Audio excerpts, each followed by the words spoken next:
قل هل يستوي الذين يعلمون والذين لا يعلمون إنما يتذكر أولو الألباب.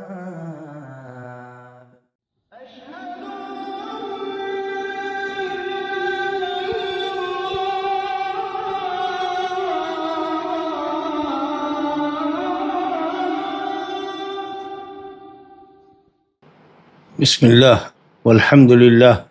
والصلاة والسلام على رسول الله محمد بن عبد الله وعلى آله وصحبه ومن اقتفى أثره واتبع هداه أما بعد فعن جابر بن عبد الله رضي الله عنهما قال كان رسول الله صلى الله عليه وسلم إذا خطب احمرت عيناه وعلى صوته واشتد غضبه حتى كأنه منذر جيش يقول صبحكم ومساكم ويقول أما بعد فإن خير الحديث كتاب الله وخير الهدي هدي محمد وشر الأمور محدثاتها وكل بدعة ضلالة رواه مسلم. وفي رواية له كانت خطبة النبي صلى الله عليه وسلم يوم الجمعة يحمد الله ويثني عليه ثم يقول على إثر ذلك وقد على صوته. وفي رواية له من يهده الله فلا مضل له ومن يضلل فلا هادي له وللنسائي وكل ضلالة في النار. یہ حدیث باب الجمعہ کی 7ویں حدیث ہے جو پڑھی گئی مختلف الفاظ کے ساتھ مسلم اور نسائی کے حوالے سے. خطبۃ الحاجہ کے کچھ کلمات یہاں بیان کیے گئے ہیں. پورا خطبۃ الحاجہ تو بیان نہیں کیا گیا، لیکن الحمدللہ اہل علم نے کتاب لکھی ہے اور خطبہ پورا موجود ہے. ان الحمدللہ نحمدہ ونستعینہ ونستغفرہ، جیسا کہ الحمدللہ عام طریقے پر ہمارے اہل حدیث خطبہ جمعہ اور جمعہ کے علاوہ بھی عیدین میں اور دوسرے مواقع پر بھی پورا خطبہ جمعہ پڑھتے ہیں، خطبۃ الحاجہ پڑھتے ہیں. الشیخ الامام المحدث البانی رحمۃ اللہ علیہ کا ایک رسالہ ہے بڑا قیمتی خطبۃ الحاجہ کے نام سے. نبی کریم صلی اللہ علیہ وسلم جب جمعہ کا خطبہ دیتے تو آپ کا ہاؤ بھاؤ کیسا ہوتا، آپ کی حیت کیسی ہوتی، اس کا بیان ہے. اور پھر جو حمد و نعت کے بعد اللہ تعالیٰ کی تعریف اور ثنا کے بعد جو کچھ کلمات اما بعد کے بعد آپ کہتے، جو عظیم خطبۃ الحاجہ کا عظیم حصہ ہے اس کا بیان ہے اس حدیث کے اندر. چنانچہ جابر بن عبداللہ انصاری رضی اللہ عنہ سے روایت ہے، انہوں نے کہا کہ رسول اللہ صلی اللہ علیہ وسلم جب خطبہ دیتے تو آپ کی دونوں آنکھیں سرخ ہو جاتی، آپ کی آواز بلند ہو جاتی اور آپ کا غصہ شدید ہو جاتا. یہ کیفیت خطیب کی ہونی چاہیے، خاص کہ جب وعید کی آیات ہوں، وعید کی حدیثیں پڑھی جائے، اور اسی طریقہ سے مسلم امہ کی کمزوریوں پر، کوتاہیوں پر اور گناہوں پر جب خطیب ان کو نصیحت کر رہا ہو، اللہ کے عذاب سے ڈرا رہا ہو، تو اس وقت اس کی کیفیت یہی ہونی چاہیے کہ وہ جوشیلا ہو، متحمس ہو، اس کے اندر حماست ہو اور آواز میں کڑخت ہو، بلندی ہو. یہ کیفیت جو ہوتی ہے وہ سامعین پر اثر انداز ہوتی اور سامعین خطبے کی طرف متوجہ ہوتے ہیں. تو آپ صلی اللہ علیہ وسلم کی یہ کیفیت ہوتی. پورے خطبے میں یہ کیفیت برابر نہیں رہتی، لیکن جب تقاضا ہوتا ہے یا گفتگو کا انداز ایسا ہوتا ہے یا گفتگو اسی موضوع کے تعلق سے ہوتی، قیامت کا ذکر ہو رہا ہے، جہنم کا ذکر ہو رہا ہے، معصیت کی خطرناکی کا ذکر ہو رہا ہے، تو ایسے موقع پر نبی کریم صلی اللہ علیہ وسلم کی آنکھیں سرخ ہو جاتی، آواز میں کرختگی آ جاتی، بلند آواز ہو جاتی ہے آپ کی، اور غصہ آپ کا شدید ہو جاتا ہے. جیسے کہ یہاں تک کہ ایسا لگتا ہے کہ آپ قوم کو لشکر سے ڈرا رہے ہیں، کسی جب صبح یا شام لشکر حملہ آور ہونے والا ہے، تو وہ آدمی جس کو پتہ ہوتا ہے کہ لشکر کسی قوم پر حملہ آور ہو رہا ہے، اور وہ جس طریقے سے قوم کو ڈراتا ہے، صبحکم ومساکم، دشمن صبح تم پر وارد ہونے والا ہے، حملہ آور ہونے والا ہے، اور شام حملہ آور ہونے والا ہے، تو اس طرح کی کیفیت ہوتی اس آدمی کی طرح جو اپنی قوم کو کسی لشکر سے اور اس کی خطرناکی سے اپنی قوم کو آگاہ کرنا چاہ رہا ہو، تاکہ لوگ اپنے آپ کو محفوظ کر سکے یا محفوظ جگہ پر لے جا سکے، اپنے بال بچوں کو وہاں سے منتقل کر سکے. اس طرح کی جو کیفیت ہوتی ہے ڈرانے والے کی، جو اپنی قوم کو دشمن دشمن کے ناگہانی حملے سے اور یکایک حملے سے جو آگاہ کرتا ہے، وہ کیفیت نبی صلی اللہ علیہ وسلم کی ہوتی کہ آپ امت کو آخرت سے، قیامت سے، جہنم سے، گناہوں کی سنگینی سے، اللہ کی معصیت سے ڈراتے تھے۔ تو خطیب کی یہ کیفیت ہونی چاہیے، اور اسی کے ساتھ ساتھ وعظ اور بیان کے اندر زبان اچھی ہو، اسلوب کلام اچھا ہو، پیش کرنے کا اسلوب اچھا ہو، دل نشیں اور مؤثر انداز ہو، اور بے جا تکلفات، الفاظ غریب الفاظ، مشکل الفاظ اور تکلف کے ساتھ مسجع مقفع عبارت، ہم وزن عبارت، یا بلا ضرورت تکرار، مترادفات۔ بعض خطیبوں کے خطبے ہوتا ہے کہ ایک ہی چیز کو کئی انداز سے اور الفاظ بدل بدل کر کے لا رہے ہیں، الفاظ کی بازیگری دکھا رہے ہیں۔ اس طرح کا عمل نہیں کرنا چاہیے۔ خطبہ مختصر ہو اور وقت محدود ہوتا ہے، اس لیے آدمی کو چاہیے کہ بلیغ خطبہ دے، فصیح اور بلیغ ہو، زبان بھی اچھی ہو، عام فہم ہو، اور الفاظ پیچیدہ استعمال نہ کرے، اور بلا وجہ کے لیے تکلف نہ کرے، مسجع مقفع عبارت استعمال کرے، اور معانی بالکل واضح ہو اور ٹو دی پوائنٹ ہو اور حالات کے مطابق ہو۔ تو یہ فصاحت و بلاغت ہوتی ہے۔ واضح بیان ہو، جامع بیان ہو، مختصر اور جامع بیان ہو، اور موضوعات کا انتخاب بھی حسب حاجت اور ضرورت ہو۔ خاص کوئی اگر خاص عبادت کے موسم ہے، جیسے رمضان ہے، حج کا مہینہ ہے، یا محرم ہے، یا ربیع الاول وغیرہ ہے، جس میں بدعات کثرت سے ہوتی ہے، تو اس ان مناسبت کے حساب سے خطیب کو چاہیے کہ اپنے عنوان کا انتخاب کیا کرے۔ بہرحال آپ صلی اللہ علیہ وسلم کی جو کیفیت ہوتی تھی خطبے کے وقت میں، وہ کیفیت آپ نے سماعت کی کہ آپ کی آنکھیں سرخ ہو جاتی، آواز بلند ہو جاتی ہے، اور غصہ سخت ہو جاتا ہے، جیسے کہ یہاں تک کہ ایسا لگتا کہ آپ لشکر کو ڈرانے والے شخص کی کیفیت آپ کی ہے کہ آپ کہہ رہے ہیں، یا گویا کہ آپ لشکر سے اپنی قوم کو ڈرا رہے ہیں اور کہہ رہے ہیں سبحکم و مساکم، کے دشمن تم پر صبح دم حملہ آور ہونے والا ہے اور شام میں حملہ آور ہونے والا ہے۔ اور اس کے بعد کہتے اما بعد، تو اما بعد بتا رہا ہے کہ اس سے پہلے کوئی جملہ کہتے، جیسا کہ دوسری روایت میں ہے جو نیچے آئی ہے مسلم ہی کے حوالے سے، کہ نبی صلی اللہ علیہ وسلم جب جمعہ کے دن خطبہ دیتے تو پہلے اللہ کی تعریف کرتے، پھر اس کی ثنا کرتے، تکرار حمد کا تکرار جو ہوتا ہے وہی ثنا ہوتا ہے، پھر اس کے بعد اللہ تعالیٰ وحدہ لا شریک لہ کی وحدانیت کی گواہی دیتے، محمد رسول اللہ کی عبدیت اور رسالت کی گواہی دیتے، اور اس کے بعد تب کہتے اما بعد۔ یہ اما بعد جیسا کہ ہم پہلے پڑھ چکے ہیں، کئی مرتبہ بات آ چکی ہے کہ ایک اسلوب کلام سے دوسرے اسلوب کلام کی طرف منتقل ہونے کے لیے ہوتا ہے۔ اب حمد اور ثنا کے بعد نبی صلی اللہ علیہ وسلم کے پر درود، اور درود حمد و ثنا کے بعد، اور درود کے بعد حمد و ثنا اور درود صلاۃ و سلام نبی صلی اللہ علیہ وسلم پر، پھر اور آپ کی اللہ کی وحدانیت اور رسول کی رسالت کی گواہی دینے کے بعد آپ کہتے ہیں اما بعد، مہما یکن من امر، جو بھی معاملہ ہو، اب جو بات کہنے جا رہا ہوں وہ اب یہ ہے۔ تو گویا کہ پیراگراف ایک طرح سے کہہ لیجیے چینج، ایک اسلوب کلام چل رہا تھا، اب آمدم برسر مطلب جو کہتے ہیں کہ اب مدعا کی بات کرتے ہیں، مقصد کی بات کرتے ہیں، اب یہاں سے نصیحت آپ کی شروع ہوتی۔ تو جو خطبہ جامع پڑھتے، اس خطبے کا جو خطبۃ الحاجہ کا آخری ٹکڑا ہے اس کو بیان کیا، فإن خیر الحدیث کتاب اللہ، سب سے بہترین بات خیر الحدیث، حدیث کا استعمال کیا گیا، خیر الحدیث کتاب اللہ، اللہ کی کتاب، اس سے اچھی بات کس کی ہو سکتی ہے، کیونکہ وہ کتاب اللہ اللہ کا کلام ہے۔ جس طریقے سے اللہ کی ذات تمام ذاتوں میں ممتاز ہے اور افضل ہے، اسی طریقے سے اللہ کا کلام قرآن مجید جو اللہ کا کلام ہے وہ تمام باتوں میں افضل ہے، خیر الحدیث، اس سے اچھی کوئی بات نہیں ہو سکتی۔ وخیر الہدی ہدی محمد صلی اللہ علیہ وسلم، اور بہترین طریقہ ہدی بنے الطریقہ الحسنہ، خیر الہدی ان خیر الہدی سے پر عطف ہے، وخیر الہدی خیر الہدی ہدی محمد، ان کی اسم ہے، خیر الہدی ہدی محمد خبر، بہترین طریقہ، بہترین اخلاق، خیر الہدی، ہدی بنے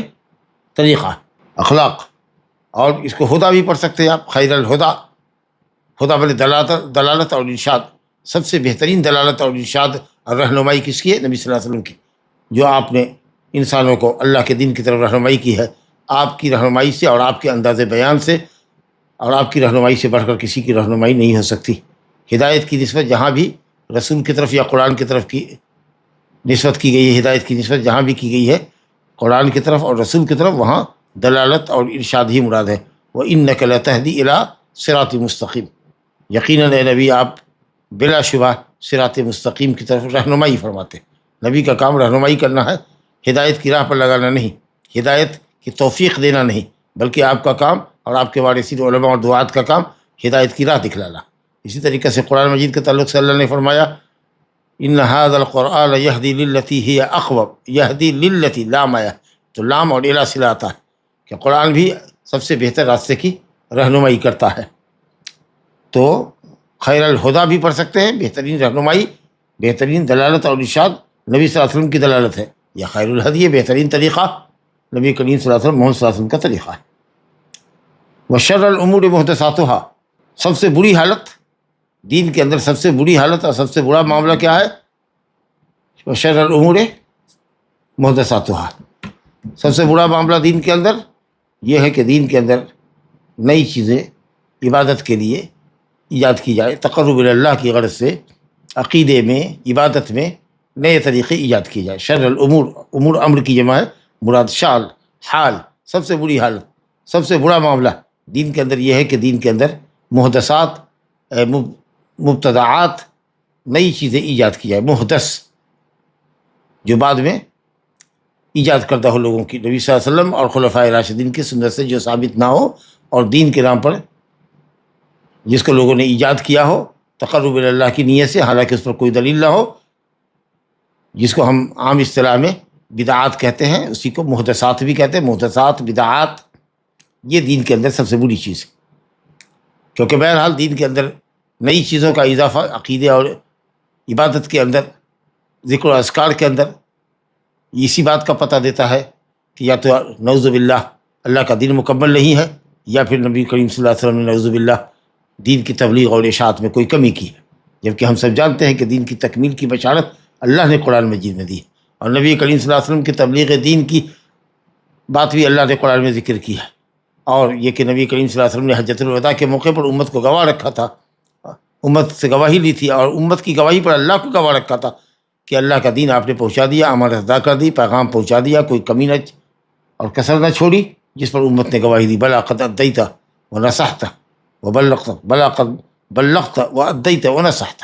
دین آپ نے پہنچا دیا، اللہ کی امانت ادا کر دی، اور امت کی خیر خواہی مکمل فرمائی۔ یعنی کوئی بھلائی نہیں تھی جس پر آپ نے عمل نہ کیا ہو اور امت کو عمل کرنے کی دعوت نہ دی ہو، اور کوئی شر نہیں تھا جس سے آپ خود نہ رکے ہوں اور امت کو رکنے کی سخت الفاظ میں تلقین نہ کی ہو۔ اس گواہی کے اوپر آپ نے اللہ کو گواہ رکھا، آسمان پر نظریں اٹھائی اور زمین کی طرف انگلیاں ہلائی اور کہا اللہم اشہد، یعنی اللہ تو ان کی گواہیوں پر گواہ رہنا۔ تو بہرحال جو لوگ اس طرح سے دین میں محدثات اور بدعات ایجاد کرتے ہیں وہ بڑے مجرم ہیں، اور اللہ اور اس کے رسول پر اتہام بازی کرنے والے ہیں، چاہے زبان قال سے نہ کہے، زبان سے نہ کہے، الفاظ سے نہ کہے، لیکن ان کی حالت اسی بات کا پتہ دیتی ہے کہ شاید نعوذ باللہ ان کی نگاہ میں دین مکمل نہیں ہے، یا محمد صلی اللہ علیہ وسلم نے کہیں دین پہنچانے میں نعوذ باللہ ثم نعوذ باللہ خیانت کی ہے، والعیاذ باللہ۔ تو فرمایا گیا، ایسے سختی کے ساتھ فرماتے تھے آپ، ہر جمعہ میں یہ خطبہ ہوتا تھا کہ دیکھو بہترین ہدایت، بہترین طریقہ وہی ہے جو محمد صلی اللہ علیہ وسلم لے کر آئے ہیں قرآن اور حدیث کی شکل میں، اور دین میں سب سے بری چیز اگر کوئی ہو سکتی ہے تو وہ محدثات ہے، جو دین کے نام پر، تقرب اللہ کے نام پر ایجاد کرتا ہے، لوگوں کی ایجاد کرتا ہے۔ اور انہی محدثات کو آپ نے فرمایا بدعت، کہا آگے فرمایا وہ کل بدعت ضلالہ، ہر بدعت گمراہی ہے، ہر بدعت گمراہی ہے، گویا کہ ضلالت جو ہے یہ ہدایت کی ضد ہے، تو جو بھی بدعت ہے وہ ضلالت ہے، اور جو بھی عمل آپ کا قرآن و سنت کے مطابق ہے وہ ہدایت ہے۔ یہ مسلم کے اندر الفاظ۔ بہرحال حمد و ثنا کے بعد یہ جملہ آپ کہتے تھے،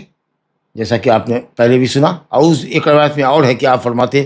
شروع میں ان الحمد للہ نحمدہ ونستعینہ کے بعد ہی فرماتے من یہدہ اللہ فلا مضل لہ، جس کو اللہ ہدایت دے اس کو کوئی گمراہ نہیں کر سکتا، اور جس پر اللہ تعالیٰ ضلالت کی مہر ثبت کر دے، دیکھے کہ یہ آدمی ہدایت کے قابل نہیں ہے، اور اس پر ہدایت کے لیے جتنی بھی کوشش کی جائے وہ بے سود ثابت ہوگی، یہ آدمی اس قدر دل کا سخت ہے، انسان کی کیفیت کیا ہوگی ہدایت کے تعلق سے؟ رب العالمین جس کو ازل سے لے کر ابد تک کا علم ہے وہ جان رہا ہے، تو اس لیے انسان جو زیغ و ضلال کا مظاہرہ کرتا ہے اللہ رب العالمین اس کو پہلے سے جان رہا ہوتا ہے، تو جس کو وہ سمجھ رہا ہے کہ یہ اس پر وہ ضلالت کی مہر ثبت ہے اور یہ کبھی بھی ہدایت یافتہ نہیں ہو سکتا ہے، تو ایسے آدمی کو جس کو اللہ نے گمراہ کر دیا ہو اس کو بھلا کون ہدایت دے سکتا ہے؟ فلا ہادی لہ، اگر کسی اور کو ہدایت دینا، کسی کسی انسان کو ہدایت دینا کسی انسان کے بس میں ہوتا تو سب سے زیادہ نبی کریم صلی اللہ علیہ وسلم کو یہ حق ہوتا کہ آپ اپنے چچا ابو طالب کو ہدایت دے دیتے، کیونکہ اس نے اسلام کی بڑی خدمت کی تھی اور وہ ہمیشہ سینہ سپر رہے تھے آپ کے لیے، لیکن ہدایت پر اس کی موت نہیں ہوئی۔ آخری کلمہ جو اس کے منہ سے نکلا وہ یہ کہ ہو علی ملت عبد المطلب، وہ عبد المطلب کے دین پر ہی رہے گا، اور اسی پر اس کا خاتمہ ہوا، موت ہوئی۔ لا حول ولا قوة الا باللہ۔ اللہم اکتب لنا الخاتمۃ بالخیر، اللہم اکتب لنا الخاتمۃ علی التوحید والسنہ۔ اللہ ہم سب کا خاتمہ توحید و سنت پر فرمائے۔ تو جس کو اللہ ہدایت دے اس کو کوئی گمراہ نہیں کر سکتا، اور جس کے حق میں اللہ ہی نے ہدایت نہیں لکھی ہو، اس کی کجروی کی وجہ سے، سخت دلی کی وجہ سے، ہدایت سے انحراف کی وجہ سے اس کو کوئی بھی شخص ہدایت نہیں دے سکتا۔ اس لیے اللہ تعالیٰ نے ابو طالب ہی کے تعلق سے محمد صلی اللہ علیہ وسلم کو، جب آپ بہت افسردہ تھے ابو طالب کی کفریہ موت پر، تو اللہ نے آپ کو ڈھارس بندھایا یہ کہا کہ انک لا تہدی من احببت ولکن اللہ یہدی من یشاء۔ آپ جس کو چاہے ہدایت نہیں مل سکتی، جس کی ہدایت کی آپ کو چاہت ہو، لپک ہو، جس کی ہدایت کی آپ کو خواہش ہو، جس کی ہدایت یافتہ ہونے کو آپ محبوب سمجھیں، وہ ضروری نہیں کہ ہدایت یافتہ ہو جائے۔ انک لا تہدی من احببت، من احببت ہدایت ہو، جس کی ہدایت کو کی آپ کے اندر چاہ ہو وہ ہدایت پر آ جائے، یہ آپ کے بس میں نہیں ہے۔ انک لا تہدی من احببت ولکن اللہ یہدی من یشاء، کہ اللہ جس کو چاہتا ہے اسی کو ہدایت نصیب ہوتی ہے۔ یہاں پر ہدایت توفیق کے معنی میں، ہدایت کی راہ پر چلانا ہے، باقی دلالت اور رہنمائی تو نبی کا کام، نبی کے وارثان کا کام، علماء کا کام۔ اور نسائی کے اندر جو لفظ آیا ہے جو ہم لوگ عام طریقے سے پڑھتے ہیں، کل بدعۃ ضلالہ وکل ضلالۃ فی النار، یہ بھی صحیح سند ہے جو نسائی کے اندر ہے، وکل ضلالۃ فی النار، ہر گمراہی جہنم ہے۔ اب کچھ گمراہیاں کفریہ ہوتی ہے تو ظاہر ہے کہ ایسا آدمی دائمی جہنمی ہوگا اگر بغیر توبہ کے بڑھے گا۔ اب کچھ ضلالت جو ہوتی ہے وہ کفر کی حد تک نہیں ہوتی ہے تو اس کے حساب سے، لیکن ہے ہر بدعت گمراہی، اور ہر گمراہی جہنم میں لے جانے کا سبب ہے، لے جانے والی۔ چلیے صاحب، تو آپ نے حدیث کے معنی کے ساتھ ساتھ الحمدللہ تشریح بھی سن لی، اور بدعت کی تعریف بھی یقیناً ہماری گفتگو سے آپ کی سمجھ میں آ گئی ہوگی کہ بدعت دین میں وہ من گھڑت طریقہ ہے جو بظاہر شرعی طریقے کے مشابہ ہوتا ہے، لیکن اس کے اوپر شریعت میں دلیل نہیں ہوتی۔ بظاہر شریعت کے مطابق لگتا ہے لیکن اس کی شریعت میں کوئی دلیل نہیں ہوتی، اور بدعت کا ایجاد کرنے والا اپنے بدعی عمل کے ذریعے تقرب اللہ چاہتا ہے۔ تو صرف چاہت سے کچھ نہیں ہوگا کہ آپ تقرب اللہ چاہ رہے ہیں، آپ کو تقرب اللہ کا وہ طریقہ اختیار کرنا ہوگا جو طریقہ حضرت محمد مصطفیٰ صلی اللہ علیہ وسلم کی شریعت، قرآن اور سنت، اور پھر آپ کے بعد خلفائے راشدین کے طریقے سے ثابت ہے۔ لیکن ہر بدعت گمراہی ہے، کل بدعت ضلالہ، ہر بدعت گمراہی ہے، جس کی شریعت میں کوئی اصل نہ ہو وہ بدعت ہے، وہ گمراہی ہے۔ ایک قاعدہ ہے کلیہ، ایک دم قاعدہ کلیہ ہے بلا استثناء، کوئی بدعت حسنہ ہو کوئی سیئہ ہو، ایسا نہیں، کل بدعت ضلالہ۔ نبی کریم صلی اللہ علیہ وسلم کی زبان مبارک سے ایک دم واضح جملہ، کل بدعت، مبتدا خبر، کل بدعت ضلالہ، ہر بدعت گمراہی۔ اسی لیے دھوکہ نہیں کھانا چاہیے کہ بعد بدعت حسنہ، جس عمل کی دلیل موجود ہو، چاہے وہ عمل نبی صلی اللہ علیہ وسلم کے زمانے میں نہیں ہوا، جیسے قرآن مجید کا ایک صحیفے میں جمع کیا جانا یا چند صحف کے اندر جمع کیا جانا، اور حضرت عثمان غنی رضی اللہ عنہ کا 2 جلدوں کے اندر پورے قرآن کو جمع کر دینا کتاب اللہ کی حفاظت کے لیے، کہ نبی صلی اللہ علیہ وسلم کتابت فرما دے، کاتبین وحی کو بلا کر کے قرآن مجید کی کتابت کروا دیتے تاکہ قرآن محفوظ رہ جائے، محفوظ ہی کے مقصد سے، حفاظت ہی کے مقصد سے نا۔ تو حفاظ کرام یاد کر لیتے تھے، اور پرزوں میں، ٹکڑوں میں، چمڑوں میں، ہڈیوں پر، پتوں پر، کھجور کی چھالوں پر قرآن مجید آپ لکھوایا کرتے تھے تاکہ قرآن محفوظ رہے۔ یہی کام تو کیا حضرت عمر بن خطاب رضی اللہ عنہ نے اپنے دور خلافت میں، جب دیکھا کہ اب کوئی چیز فرض ہونے والی نہیں ہے، نبی صلی اللہ علیہ وسلم کے بعد تو شریعت مکمل ہو چکی ہے، اب تو کوئی وحی نہیں اترنے والی ہے، تو تراویح کو پورے مہینے کے لیے باجماعت مشروع قرار دیا۔ حالانکہ تراویح قولی تو حدیث سے بھی ثابت ہے، اور 3 رات فعلی حدیث بھی ہے نبی صلی اللہ علیہ وسلم کی، قول و فعل سے ثابت ہے، لیکن آپ نے کہا تھا لوگوں اپنے اپنے گھروں میں نماز پڑھو، مجھے اندیشہ ہے کہ اللہ تعالیٰ تمہاری اس شوق و رغبت کو دیکھے گا تو کہیں اس کو فرض نہ کر دے، یعنی با جماعت مسجد میں۔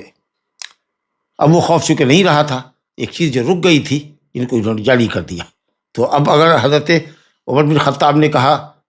کہ نعمت البدعۃ ھذہ، تو اس کا مطلب بدعت یہاں پر لغوی معنی میں کہ بدعت کہتے ہیں کسی چیز کو شروع کرنا، لغت میں کہتے ہیں کسی چیز کو شروع کرنا، ایک چیز جو رکی ہوئی تھی اس کو حضرت عمر الخطاب نے شروع کیا. تو ظاہری حالت اور ظاہری شکل کے اعتبار سے جو حضرت عمر نے کیا پورے مہینے کے لیے ایک امام کے اوپر لوگوں کو اکٹھا کیا تراویح میں، یہ ظاہری شکل لگ رہی کہ نئی شکل ہے. لیکن وہ بدعت جو شریعت میں بدعت ہے، جو گمراہی ہے، جس کی تعریف ابھی آپ نے سنی کہ ایسا عمل جو غیر شرعی ہو، لوگوں کا خود ساختہ ہو، مگر وہ دکھنے میں بظاہر شریعت کے مطابق لگتا ہو، حالانکہ اس پہ کوئی دلیل نہ ہو، تقرب اللہ کے لیے کرنے والے کرتے ہو. لیکن جس پر دلیل موجود ہے وہ بھلا بدعت کیسے ہوگی؟ تو شریعت میں جو شریعت کی اصطلاح میں جس کو بدعت کہتے ہیں اور جو بری چیز ہے، اور علی الاطلاق دین کے اندر سب سے بری چیز ہے، وہ بدعت یہاں مراد نہیں تھی. بدعت اگر تھی بھی تو ظاہری شکل میں جو لغوی معنی ہوتا ہے کہ صاحب ابتدا کرنا، یا گھوڑا چلتے چلتے رک جائے اور پھر کچھ دیر کے بعد دم لینے کے بعد پھر اس کا کوچوان اس کو پھر اس کو رفتار دے دے، چلا دے. تو ایک چیز رک گئی ہے، رکنے کے بعد آگے بڑھا دیا تو اس کو کہتے ہیں کہ اس نے بدعت کیا، یعنی گھوڑے کو چلنا سکھا دیا یا پھر دوڑا دیا. تو اس طریقے سے وہ اس بارے میں ہے. تو اس لیے سمجھ لیجیے کہ بدعت لغویہ کا مطلب یہ ہے کہ یہ لفظ یا یہ عمل یا جس عمل کو بدعت حسنہ کہا گیا ہے، وہ بدعت کا جو معنی بدع یبدع یا ابتدع یبتدع ابتداعا، جو معنی ہے بدع اور ابتدع کا عربی زبان کے اندر انشاء وابتدع، کسی چیز کو ایجاد کرنا، کسی چیز کو شروع کرنا، یا کوئی چیز رک گئی تھی کسی وجہ سے اس کو پش کر دینا، اس کو ذرا حرکت دے کر کے جاری کر دینا، جو چیز رکی ہوئی تھی اس کو جاری کر دینا، اس معنی میں ہے وہ. لیکن دیکھنا یہ ہے کہ شریعت میں اگر اس کی اصل اور دلیل موجود ہے تو وہ کبھی بھی بدعت حسنہ نہیں ہوگی، اور اگر دلیل موجود نہیں ہے شریعت میں اور آپ تقرب اللہ کے لیے کر رہے ہیں تو وہ بدعت ہوگی، اور بدعت ایسی ہر بدعت گمراہی ہوگی. جیسے کہ صاحب اجتماعی ذکر کر رہے ہیں آپ، ایک آدمی سبحان اللہ کہے تو سب کو سبحان اللہ کہے. اسی طریقے سے ربیع الاول آ رہا ہے، دھواں دھار پورے مہینے بھر، اور خاص کے بارہ ربیع الاول تک ہر روز اہل بدعت کے یہاں میلاد کے جلسے ہو رہے ہیں، اور بارہ ربیع الاول کا تو خاص اہتمام ہوتا ہے، جلوس نکلتی ہے، کیک کاٹے جاتے ہیں، اور جلسے جلوس ہوتے ہیں، عورت و مرد کا اختلاط ہوتا ہے، اور شرکیہ منقبت کے اشعار اور نعتیہ اشعار پڑھے جاتے ہیں، نعوذ باللہ ثم نعوذ باللہ. یا اسی طریقے سے لیلۃ الاسراء اور والمعراج کے موقع سے 27ویں رجب کو لوگ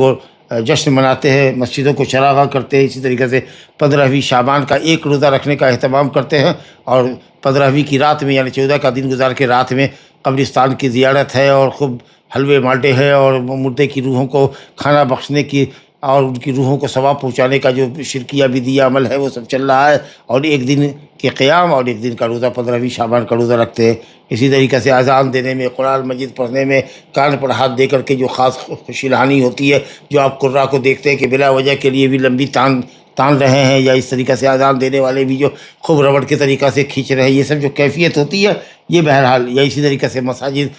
کو لوگ رنگ و روغن کرنے میں مبالغہ کرتے ہیں، خاص کے قبلے کی دیوار پر کئی طرح کا رنگ روغن چڑھاتے ہیں، جیسے کہ لگتا ہے کہ وہ متحف ہے، عجائب خانہ ہے، یا نصارہ کے کنیسہ کے طریقے سے وہ رنگ روغن اس پر چڑھاتے ہیں. یہ تمام چیزیں دین کے اندر بدعت ہے. لا حول ولا قوت الا باللہ. بہرحال ایک اور جو چیز اس حدیث سے ہم کو سمجھ میں آئی کہ خطیب کو انہی صفات سے متصف ہونا چاہیے جو صفات نبی صلی اللہ علیہ وسلم کی ہوا کرتی تھی، کہ خطبے کو اثر انداز کرنے کے لیے، لوگوں کو دلوں پر کو اپنی طرف متوجہ کرنے کے لیے، لوگوں کا اٹینشن اپنی طرف لینے کے لیے نبی صلی اللہ علیہ وسلم کی جو کیفیت ہوتی تھی وہ یہی ہوتی تھی کہ آپ کا چہرہ سرخ ہو جاتا تھا، آپ کی آنکھیں لال ہو جاتی تھی، رخسار تن جاتے تھے، آواز میں بلندی آ جاتی تھی، اور لگتا تھا کہ صاحب جیسے آپ دشمن کو ڈرا رہے ہیں. اس طریقے سے آپ کی کیفیت ہوتی تھی. اب موضوع کے انتخاب کے تعلق سے تو بات آ ہی چکی ہے، قرآن و حدیث کی بات ہونی چاہیے. قصے کہانی اور بزرگوں کے واقعات میں وقت کو ضائع نہیں کرنا چاہیے، وقت مختصر ہوتا ہے، سمجھا کہ نہیں. اور سامعین کو چاہیے کہ پوری توجہ سے قلب و قالب کے ساتھ، جسم و دماغ کے ساتھ، دل کے ساتھ توجہ کرے، کیونکہ خطبہ انہی کے مقصد اور فلاح و بہبود کے لیے کیا جا رہا ہے. اور خطبے کو آپ جب سنیں گے، ہدایت کی راہ کی پیروی کریں گے، انشاءاللہ تعالیٰ دنیا اور آخرت کی سعادتوں سے بہرہور ہوں گے. تو اس طریقے سے علماء کو اور خطبہ کو چاہیے کہ موت کے اوپر، قبر کے اوپر، قیامت کی ہولناکیوں کے اوپر، جنت جہنم کے اوپر، ثواب اور عقاب کے اوپر، اور اسی طریقے سے دوسرے اعمال صالحہ کی فضیلت کے اوپر، اور معاصی اور عقاب کی خوفناکی اور خطرناکی کو بیان کرے. اور مناسبات اگر رمضان، حج اور دوسرے امور ہوں تو ان مناسبات کے حساب سے خطبے کا انتخاب کرے، عنوان کا انتخاب کرے، اور یہ کہ خطبہ لمبا نہ ہو تاکہ لوگوں کے اندر اکتاہٹ پیدا نہ ہو. ایک اور بات یہ سمجھ میں آئی کہ پہلے خطبے کے اندر خطیب اللہ کی حمد و ثنا کرے، نبی صلی اللہ علیہ وسلم پر صلاۃ و سلام بھیجے، اور اس کے بعد تب قرآن کی آیت کوئی پڑھے اور اس پر بیان دے۔ جمہور گئے ہیں اسی طرف کہ خطبے میں حمد و ثنا بیان کرنا واجب ہے، چنانچہ حدیث ہے ابو داؤد وغیرہ میں، اس کی سند انشاءاللہ حسن درجے کی ہے کہ وہ خطبہ جس کے اندر اللہ کی تعریف نہ ہو، توحید کی گواہی نہ ہو، رسول اللہ کی رسالت کی گواہی نہ ہو، سلام اور صلاۃ نہ ہو، وہ کل یہ دل جزمہ، یہ کوڑ زدہ ہاتھ کی طرح سے، لا حول ولا قوت الا باللہ۔ اور اس خطبے کے اندر، خطبہ حاجہ کے اس جملے کے اندر وشر الامور محدثاتها وكل محدثۃ بدعہ وكل بدعۃ ضلالہ وكل ضلالۃ فی النار۔ اللہ اکبر، کس قدر تحذیر ہے، کس قدر تخویف ہے، اور کس قدر بدعت کی مذمت ہے۔ اور کیوں نہ ہو کہ یہ بدعت کیا ہے، یہ دین کے اوپر دین کے ناقص ہونے کا گویا کہ الزام لگتا ہے کہ دین ناقص ہے، دین نعوذ باللہ مکمل نہیں ہوا، یا یہ کہ اللہ رب العالمین نے اس کو نامکمل چھوڑا ہے، یا محمد صلی اللہ علیہ وسلم نے کہیں کوئی نعوذ باللہ کوتاہی کی ہے دین کے پہنچانے میں امت تک۔ ظاہر ہے کہ یہ بہت خطرناک چیز ہے، فلا حول ولا قوت الا باللہ۔ اب کچھ لوگ جو بدعت کی جو تقسیم کرتے ہیں کہ بدعت حسنہ ہے، بدعت سیئہ ہے، اور اسی طریقے سے محمودہ ہے اور مذمومہ ہے، اور اسی طریقے سے اور بھی کتنی تقسیمات ہیں، تفصیل میں جانے کا موقع نہیں ہے، اور وہ سب ٹھیک نہیں ہے وہ سب تقسیم۔ بس ایک ہی بات ہے کہ جو بدعت ہے، جس کو دین کا کام سمجھ کے کیا جانا اور شریعت میں اس کی کوئی دلیل نہیں ہے، اس کی کوئی اصل نہیں ہے، وہ ضلالت ہے بس۔ کل بدعت ضلالہ، حضرت عبداللہ بن عمر کا قول ہے، کل بدعت ضلالہ وَإِنْ رَآهَا النَّاسُ حَسَنَةً، چاہے لوگ اس کو اچھا حسنہ کیوں نہ گمان کریں، اچھا گمان کیوں نہ کریں، لیکن دین میں اس کی اگر اصل نہیں ہے تو وہ بدعت ہے۔ اور حضرت عبداللہ بن مسعود کا رضی اللہ عنہ کا مشہور قول ہے، اتبعوا ولا تبتدعوا فقد کفیتم، تمہارا کام صرف پیروی کرنا، دین میں کوئی نئی چیز پیدا کرنا نہیں، قرآن اور سنت کی پیروی کرنا۔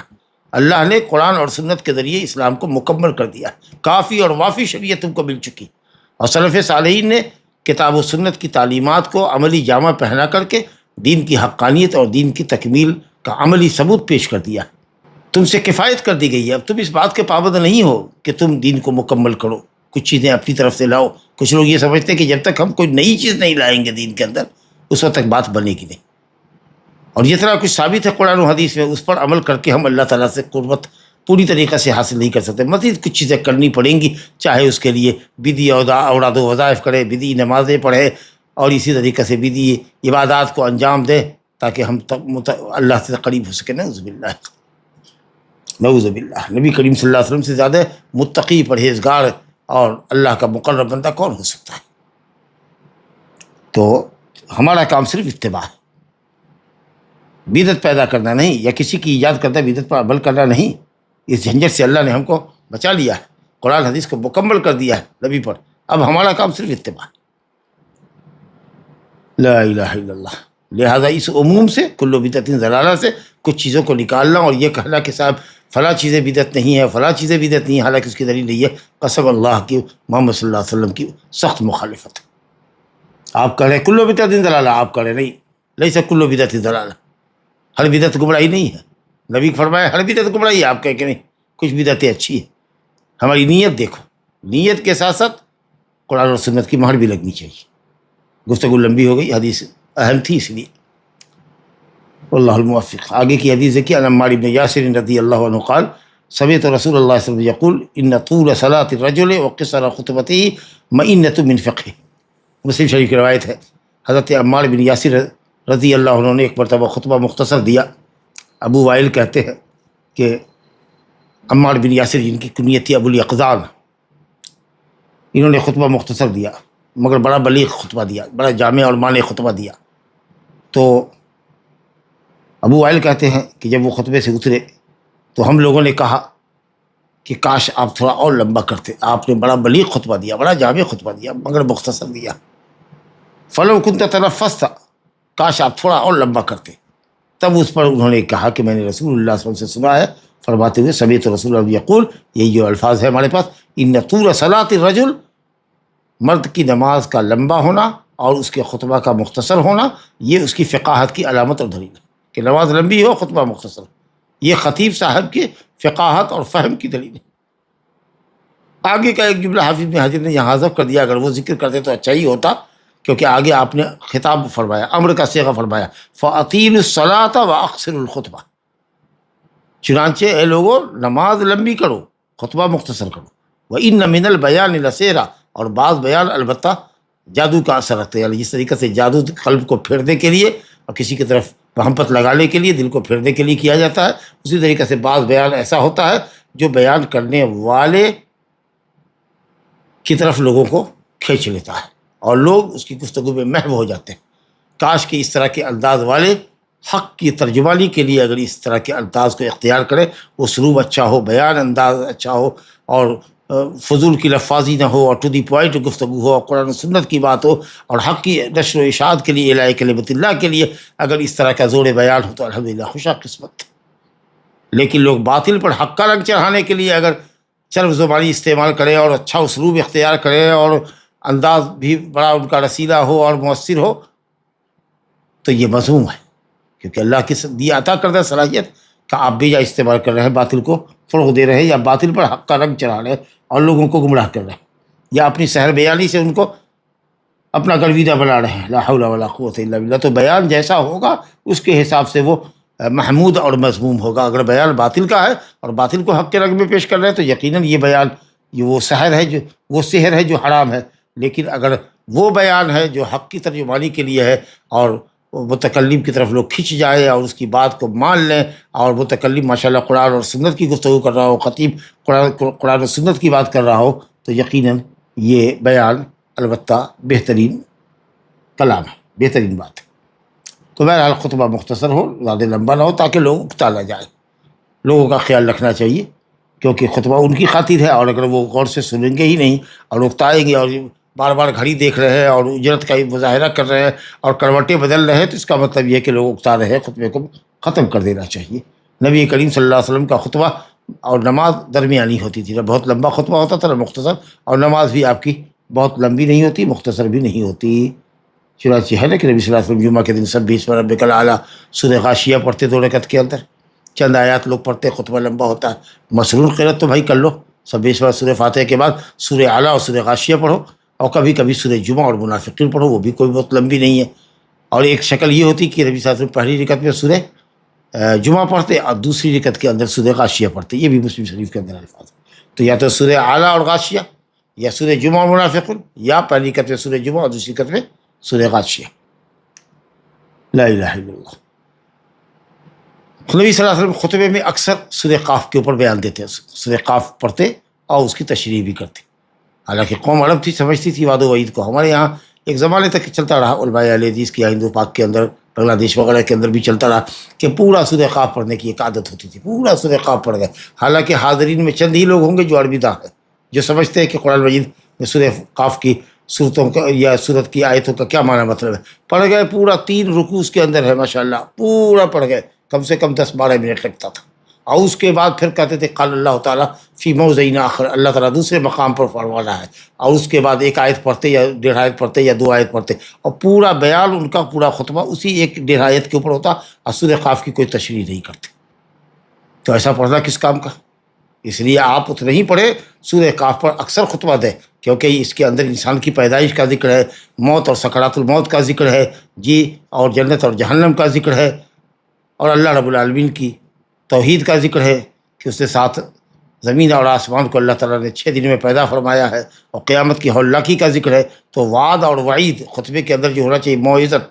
نصیحت، وعدہ ہو وعید ہو، اللہ رب العالمین کے وعدوں کا ذکر ہو، وعید کا ذکر ہو جی، ترغیب بھی ہو اور ترہیب بھی ہو، نیک اعمال کی طرف رغبت دلائیے، برے اعمال سے لوگوں کو بچائیے، خوفنا قیامت کا خوف دلائیے۔ اس سے یہی مطلب ہے جمعہ کے خطبے کا۔ اس میں کوئی بڑی عالمانہ اور فاضلانہ تقریر نہیں کرنی، موعظت ہونی چاہیے، لوگوں کی تذکیر ہونی چاہیے خطبے کے اندر۔ لا الہ الا اللہ۔ تو نبی صلی اللہ علیہ وسلم اکثر سورہ قاف پر خطبہ دیا کرتے تھے، لیکن ضروری نہیں کہ آپ ہر جمعے میں سورہ قافی پر پڑھیں۔ رسول اللہ صلی اللہ علیہ وسلم کان یقرأ الآیات، آپ آیات پڑھتے، ویذکر الناس، اور لوگوں کو ان آیات کی روشنی میں تذکیر فرمایا کرتے۔ بہرحال یہ جو حدیث ہے، یہاں ام ہشام بنت حارثہ نام پر کنیت ہی غالب ہے، ام ہشام ہی کہلاتی ہیں، بنت حارثہ ابن نعمان انصاریہ ہے، مشہور صحابیہ ہے۔ کہتی ہے کہ ما اخذت قاف والقرآن المجید، یہ سورہ قاف جو ہے 26ویں پارے میں، اور یہیں سے مفصلات کی صورت شروع ہوتی. سورہ قاف ہے اور اس کے بعد سورہ ذاریات کی کچھ آیات ہے اور پھر 27واں سپارہ شروع ہو گیا ہے. قال وما خطبكم ایھا المرسلون. تو یہیں سے سورہ قاف سے لے کر سورہ ناس تک کو مفصلات کہتے ہیں.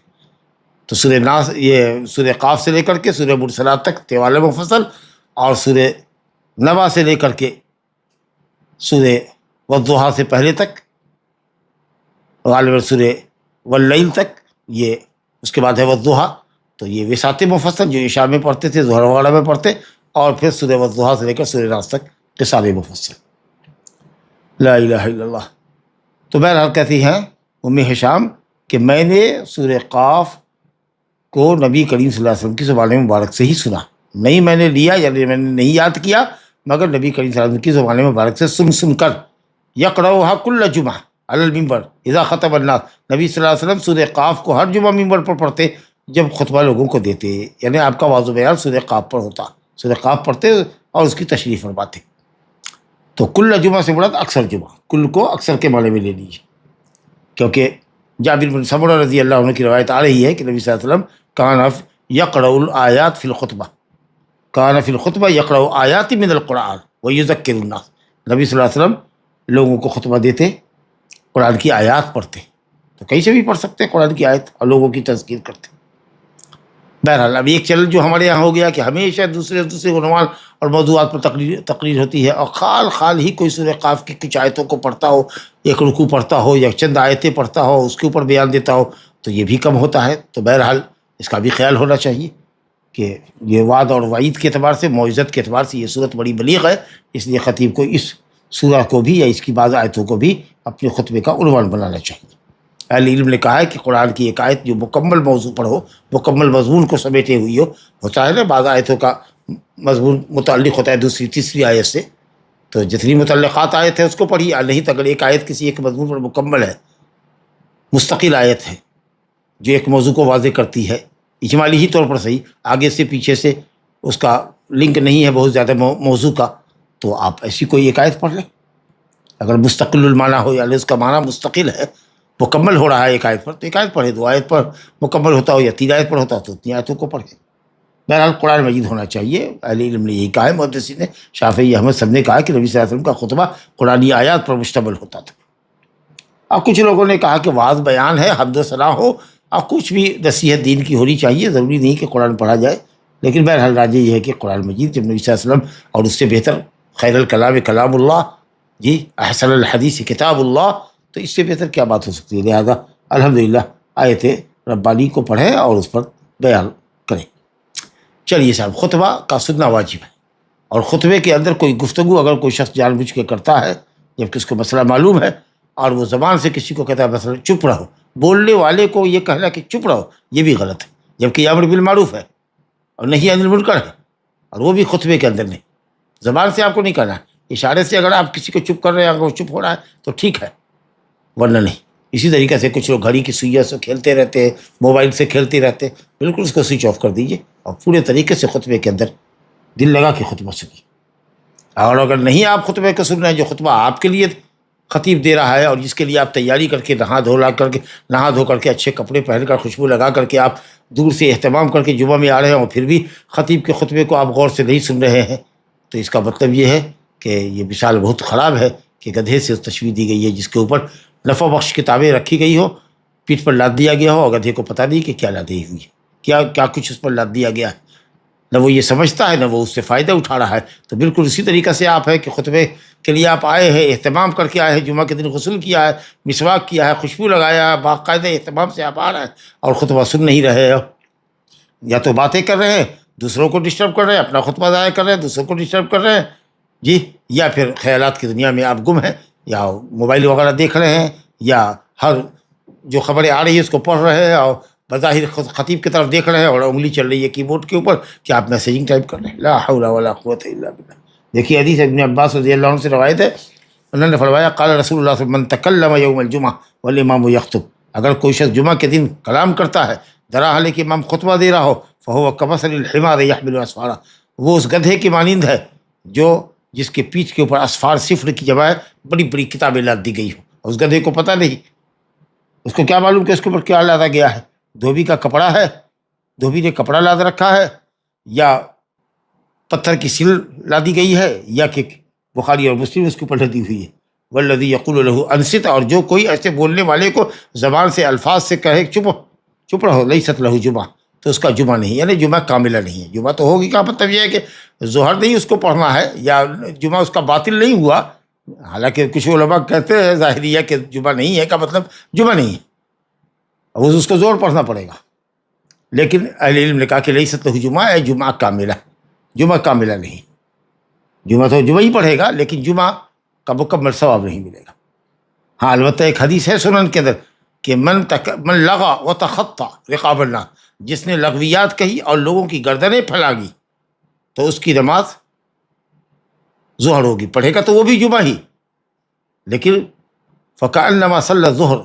اس نے گویا کہ ظہر پڑھی، یعنی جمعہ کی فضیلت اس کو نہیں ملی، یا جمعہ کی نماز کی فضیلت سے وہ بہرہ نہیں ہوا، ہاں جو ظہر پڑھنے کا ثواب اس کو ملے گا۔ یہ مطلب نہیں ہے کہ وہ جمعہ نہیں ہے یا اس کے لیے ضرورت کالت لہو ظہرن، اس کے لیے ظہر ہوگی کا مطلب یہ کہ وہ ظہر پڑھے گا اور 4 رکعت پڑھے گا، یہ مطلب نہیں ہے، مطلب کہ جمعہ کا ثواب نہیں ملے گا اس کو، لیکن وہ اس شخص کے لیے ہے جو لغویات بھی کر رہا ہو، بکواس بھی کر رہا ہو اور لوگوں کی گردنیں پھیلا لگا رہا ہو۔ یہاں صرف یہ ہے کہ آپ کسی بات کرنے والے کو کہہ رہے ہیں کہ چپ رہو، آپ منع کر رہے ہیں گفتگو سے، یہ جرم اتنا ہے کہ آپ کا جمعہ مکمل نہیں ہوگا، آپ کے ثواب میں کمی ہو جائے گی۔ تو گفتگو کرنے والا کتنا بڑا مجرم ہے آپ اندازہ لگائیے۔ بہرحال یہ حدیث جو ہے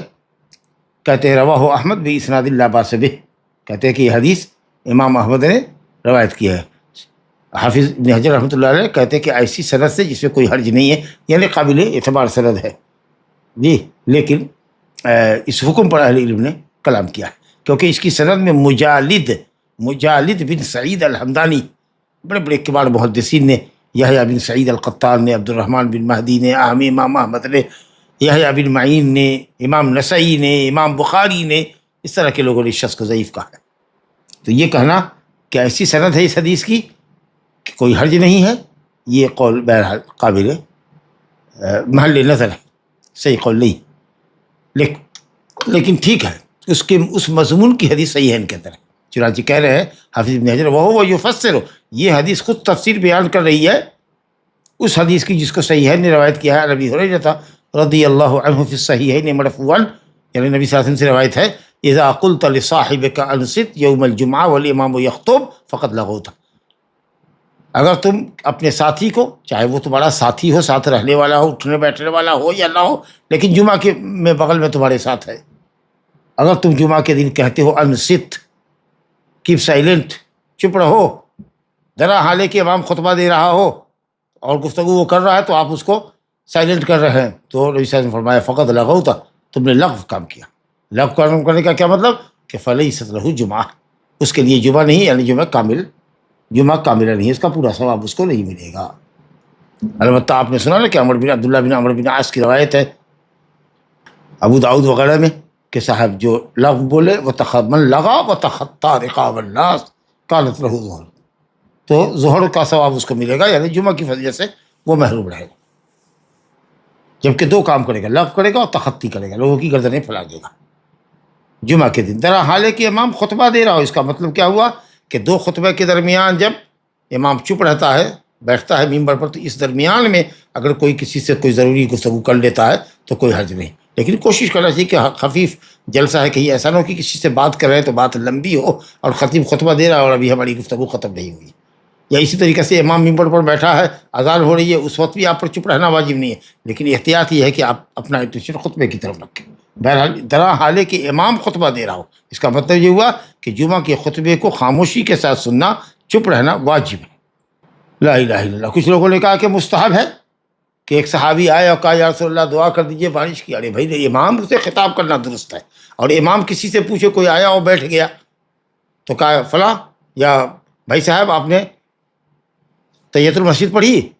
تو وہ جواب دے سکتا ہے کہ ہاں یا نہیں، تو اس طریقے سے امام ڈائریکٹ اس سے پوچھ سکتا ہے، وہ امام سے کر سکتا ہے، یہ اس حدیث کا مصداق نہیں۔ تو اس سے یہ کہنا کہ امام نے پوچھا اور امام کو کوئی کچھ کہے کہ یا رسول اللہ دعا کر دیے، یا امام صاحب اس ہفتے جمعہ کے میں خطبے میں آپ بارش کے لیے دعا کر دیجیے، تو یہ گفتگو اگر حرام ہوتی تو کیسے یہ کوئی صحابی پوچھتا نبی صلی اللہ علیہ وسلم سے، اور کیسے آپ پوچھتے کہ یا فلاں صلیت، کیا تم نے تحیۃ المسجد پڑھی؟ تو یہ امام اور سائل اور مجیب امام اگر ہے تو اس کے لیے درست ہے، یہ آپس کی گفتگو ہے، اس کے تعلق سے سننا چپ رہنا واجب ہے، خطبہ سننا واجب ہے۔ اس راجح یہی قول ہے کہ جمعہ کے خطبے کا سننا واجب ہے، انصات واجب ہے، یہ دلیل مضبوط ہے۔ لا الہ الا، کسی طرح کی کوئی گفتگو نہیں کرنی ہے، امر بالمعروف نہیں کرنا ہے، بہت بات کرنے والے کو زبان سے چپ نہیں کر سکتے، تو اس کا مطلب ہے کہ اگر کوئی مسجد میں داخل ہو تو السلام علیکم کرے، خطبہ چل رہا ہے تو اس کو سلام نہیں کرنا چاہیے بابا، کیونکہ جواب لوگ نہیں دے گا، وعلیکم السلام نہیں کہہ سکتا، خطبے میں گفتگو نہیں کر سکتا، یہ گفتگو ہوگی وعلیکم السلام۔ اور اسی طریقے سے اہل علم نے کہا کہ اگر کسی کو چھینک آئے تو بغل والا اگر الحمدللہ کہتا ہے یا آپ نے جی میں الحمدللہ کہے تو آپ یہ رحمک اللہ جواب مت دیجیے، آپ خاموش رہیے، یہی راجح قول ہے۔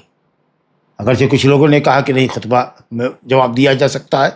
چھینک کا جواب بھی دیا جا سکتا ہے، سلام کا جواب بھی دیا جا سکتا ہے، لیکن انشاءاللہ تعالی جب نبی کریم صلی اللہ علیہ وسلم نے گفتگو کرنے والے شخص کو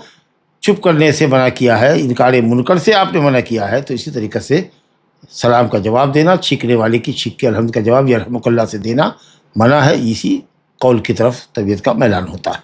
لا الہ الا اللہ۔ آگے ایک حدیث دیکھیے، خطبہ چل رہا ہے، کوئی شخص آیا تو خطبہ سننے سے پہلے اور بیٹھنے سے پہلے اس کو 2 رکعت نماز پڑھنی، یہ بڑا مسئلہ ہے۔ اثناء خطبہ کے دوران تحیۃ المسجد کا حکم، چنانچہ بہت ہی واضح روایت ہے، حضرت جابر بن عبداللہ انصاری رضی اللہ عنہ سے روایت ہے، کہتے ہیں کہ دخل رجل یوم الجمعۃ والنبی صلی اللہ علیہ وسلم یخطب فقال صلیت، یعنی اصلیت سوالیہ جملہ ہے، قال لا، قال قم فصل رکعتین، متفق علیہ۔ جابر رضی اللہ عنہ کہتے ہیں کہ ایک شخص جمعہ کے دن داخل ہوا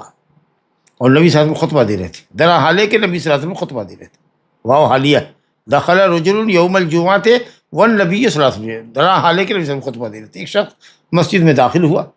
بیٹھ گیا،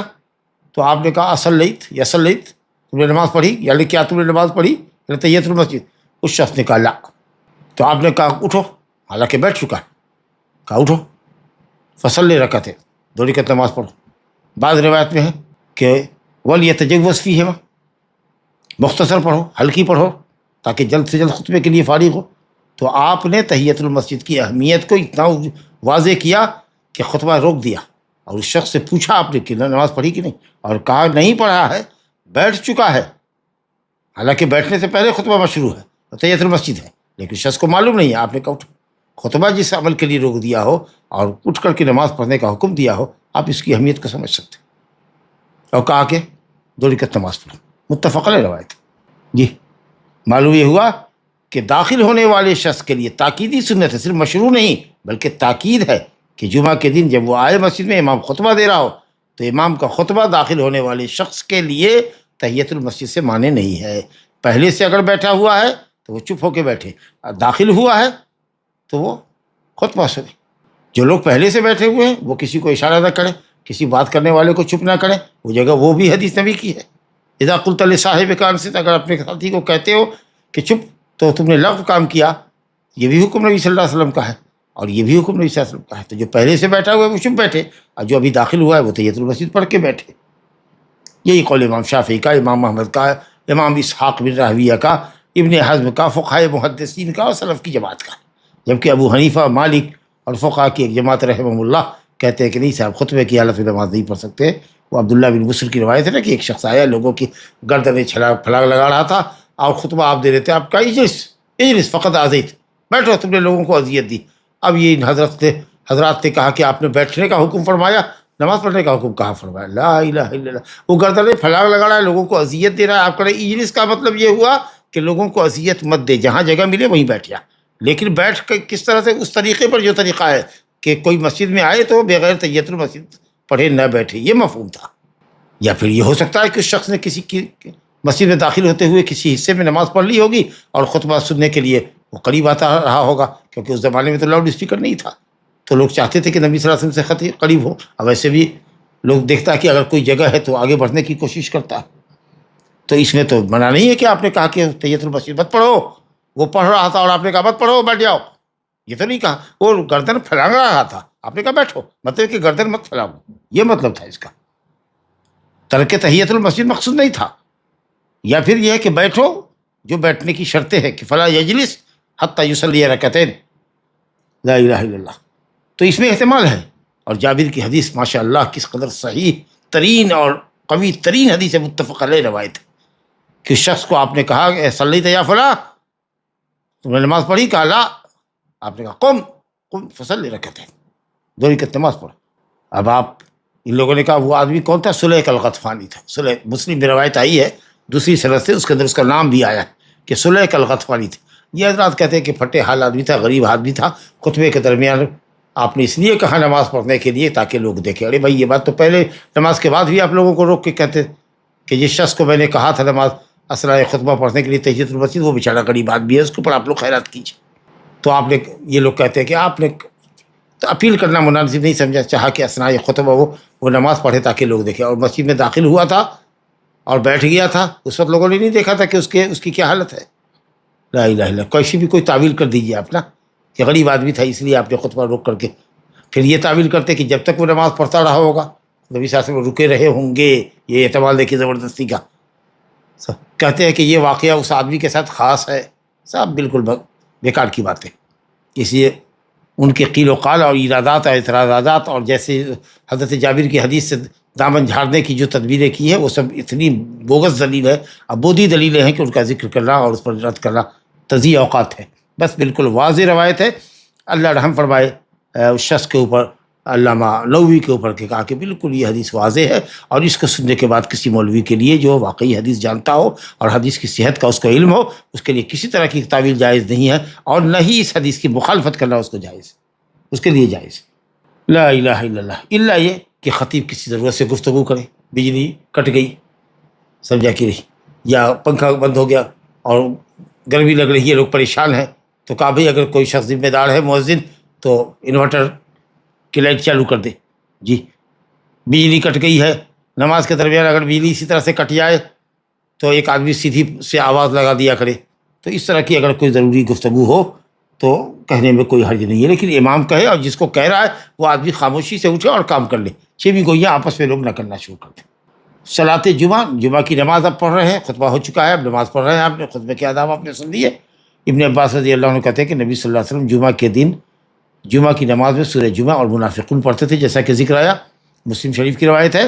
اور مسلم ہی میں نعمان بن بشیر کی روایت ہے کہ نبی صلی اللہ علیہ وسلم عیدین میں اور جمعہ میں سب بیچ میں ربک الاعلیٰ وہل اتاک حدیث الغاشیہ پڑھتے تھے. یہ دو کیفیت ہوئی. اور تیسری کیفیت یہ ہے کہ نبی کریم صلی اللہ علیہ وسلم نے پہلی رکعت میں سورہ جمعہ پڑھا ہے اور دوسری رکعت میں سورہ غاشیہ پڑھا ہے.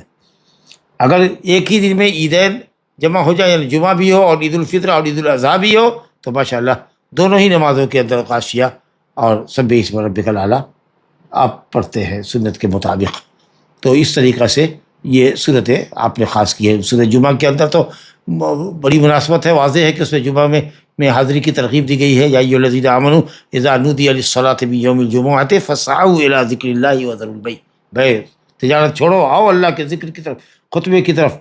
بیع و شراء چھوڑو، اذان ہو گئی ہے خطبے کی، تاکہ اس میں تم کو اجر عظیم اور ثواب جزیل ملے. اور دیکھو ان لوگوں کی طرف مت ہو جانا جن کو تورات دیا گیا اور انہوں نے عمل نہیں کیا. مثل الذین حملوا التوراۃ ثم لم يحملوها کمثل الحمار يحمل اسفارا. وہاں بھی گدھے سے تشبیہ دی گئی ہے. تو تمہیں جو کتاب ملی ہے اس پر عمل کرو. شاید سورہ منافقین اسی نے ساتھ پڑھا کرتے تھے کہ منافقین پوری تعداد میں اس وقت موجود ہوا کرتے تھے. اتنی بڑی منافقین کی جماعت کہیں جمع نہیں ہوتی تھی جتنا کہ جمعہ میں ہوتی تھی. اور ان لوگوں کو ڈرانا بھی مقصود تھا جو ماشاءاللہ منافق تو نہیں تھے، لیکن نفاق کی جو وعید آئی ہے اور ان کی جو قلعی کھولی گئی ہے اس کے اندر نقاب کشائی کی گئی ہے، تاکہ جو لوگ اچھے بھلے لوگ ہیں وہ منافقین کے دام فریب میں مبتلا نہ ہو اور نفاق اور منافقین کی صفتوں سے دور بھاگے. تو اس لیے سورہ منافقون اب پڑھا کرتے تھے تاکہ لوگ نفاق اور منافقین سے بچ کے رہیں. تو یہ سب مناسبت ہوتی تھی. اسی طریقے سے نبی صلی اللہ علیہ وسلم مسلم کی روایت ہے، اس کا مفاد یہ ہے کہ پہلی رکعت میں سورہ جمعہ اور دوسری میں سورہ غاشیہ پڑھا کرتے تھے. سب اسی طرح کی آیات ہے جو ترغیبی ہے اور ترہیبی. اب یہ ایک مسئلہ ہے، وقت میرا خیال ہے کہ ہو چلا ہے، اس لیے ہم یہی رکتے ہیں کہ اگر جمعہ کے دن عید پڑ جائے تو کیا عید میں حاضری ضروری ہے جمعہ میں حاضری ضروری ہے عید پڑھنے والے کے لیے، یا یہ کہ صاحب عید کی حاضری جمعہ کی حاضری سے کفایت کرے گی، اور پھر اگر کفایت کرے گی تو بندہ ظہر کی نماز پڑھے گا کہ نہیں پڑھے گا، ایک ہی مرتبہ عصر کی نماز پڑھنے کے لیے نکلے گا، یا گھر میں تنہا یا گھر کے لوگوں کے ساتھ جماعت کر کے ظہر کی نماز پڑھنا واجب ہوگا۔ انشاءاللہ اس موضوع پر گفتگو کل انشاءاللہ آنے والے کل میں درس انشاءاللہ اس پر درس ہوگا۔ ھذا وباللہ توفیق، وصلی اللہ علی نبینا محمد وآلہ وصحبہ اجمعین۔ سفر میں ظہر عصر ملا کر پڑھنے کا ارادہ تھا، لیکن عصر کی نماز تک گھر پہنچ گئے، تو ظہر کی نماز پوری پڑھنا ہے یا قصر کرنا ہے؟ نہیں، عصر کی نماز میں اگر آپ گھر پہنچ گئے، مسافر سفر سے لوٹ رہا ہے، ظہر کی نماز کا وقت تو ہو چکا ہے،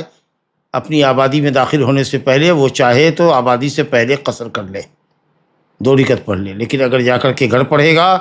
تو ظہر بھی راجح قول کے مطابق اس کو مکمل پڑھنی پڑے گی، اور عصر تو خیر پڑھنی ہی پڑے گی کیونکہ عصر کے وقت میں وہ مقیم ہو چکا ہے۔ تو اس لیے اگر ظہر پڑھنا چاہے آبادی میں داخل ہونے سے پہلے تو قصر کر لے، آبادی میں داخل ہو جائے گا تو لوگوں نے کہا، اور دلیل تو نہیں ہے کہ نبی صلی اللہ علیہ وسلم تو کوئی نماز سفر سے لے کے آتے نہیں تھے، تو اس لیے کچھ لوگوں نے کہا کہ سفر کی نماز کی قضا کریں گے سفر کے اعتبار سے، یا کسی نے کہا نہیں جگہ کے اعتبار سے، سفر میں آپ پڑھتے گھر میں داخل ہونے سے پہلے، آبادی میں داخل ہونے سے پہلے تو آپ مسافر ہوتے، اب جب کہ آپ مقیم ہو گئے ہیں تو مقیم کی نماز پڑھنی پڑے گی، لیکن عصر تو بہرحال اس کو چونکہ وہ اپنی آبادی میں اپنے گھر پر پہنچ چکا ہے جب عصر کا وقت ہوا ہے، تو عصر کی نماز اس کو پڑھنی پڑے گی مکمل۔ ظہر کی نماز گھر پہنچ کر کے مکمل پڑھے گا کہ قصر پڑھے گا، فقہا کا اختلاف۔ میرا اعلان یہی ہے کہ جس جگہ کی جہاں ادا ہو رہی ہے اس کا خیال کیا جائے، واللہ اعلم۔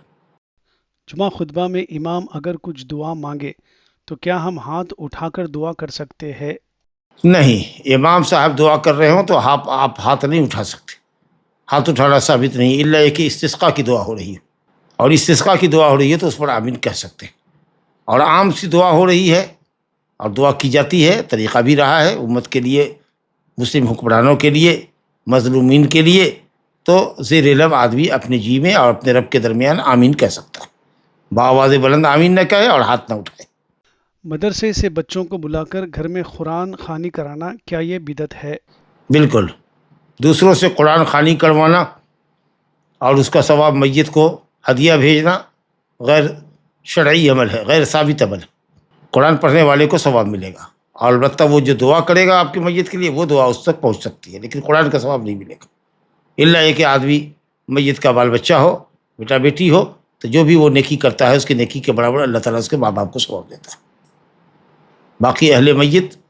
دعا کریں، صدقات کریں، عمرہ حج کر دیں مرنے والے کی طرف سے، اس کا ثواب ملے گا، لیکن بدنی عبادت نماز پڑھ دیں، جی روزے رکھے جو ان پر قضا نہیں ہے یا منت کے روزے نہیں ہیں، ایسے ہی نفلی روزے رکھ کے اس کا ثواب دے رہے ہیں، یا قرآن پڑھ کے قرآن کا ثواب بخشوا رہے ہیں یا بخش رہے ہیں، یہ سب طریقہ سنت سے ثابت نہیں۔ اگر جمعہ خطبہ مثلاً 20 منٹ کا ہو تو کیا نماز 20 منٹ سے زیادہ ہونی چاہیے؟ ہونا تو یہی چاہیے کہ نماز بڑی ہو، یہ فقاہت کی دلیل ہے کہ خطبہ مختصر ہو، نماز سنت کے مطابق ہو، ٹھہر کے قرات ہو، اب بہت زیادہ کھینچ بھی نہ ہو، کھینچتان بھی نہ ہو قرات کے اندر، بلا ضرورت کے بھی مت کر رہے ہیں، ایک آیت کو توڑ کے بار بار پڑھ رہے ہیں، یہ بھی کیفیت نہیں ہو، درمیانی نماز ہونی چاہیے۔ یہ خطیب کی فقاہت اور دانش مندی کی دلیل ہے، اس کا یہ مطلب نہیں کہ اگر کبھی کچھ خطبہ لمبا ہو گیا، 25 منٹ کا خطبہ ہو گیا، 15 منٹ کی نماز ہوئی تو گنہگار ہوگا، ایسا نہیں ہے۔ کہا گیا کہ خطیب کی نماز کا یا نمازی کے یا شخص کے کسی بھی شخص کی نماز کا لمبا ہونا اور اس کے خطبے کا مختصر ہونا یہ مئنۃ من فقہی، اس کی فقاہت کی اور اس کی عقل مندی اور دانائی کی اور اچھے عالم کی، بلیغ البیان فصیح اللسان ہونے کی دلیل ہے، یہ اچھی بات ہے، لیکن یہ نہیں ہے کہ اگر خطبہ لمبا ہو جائے اور نماز اس کے مقابلے میں تھوڑی مختصر ہو جائے، بشرطے کہ خطبہ مملہ نہ ہو، تھکا دینے والا نہ ہو، تو یہ عمل گناہ کا باعث ہوگا، ایسی کوئی بات نہیں ہے۔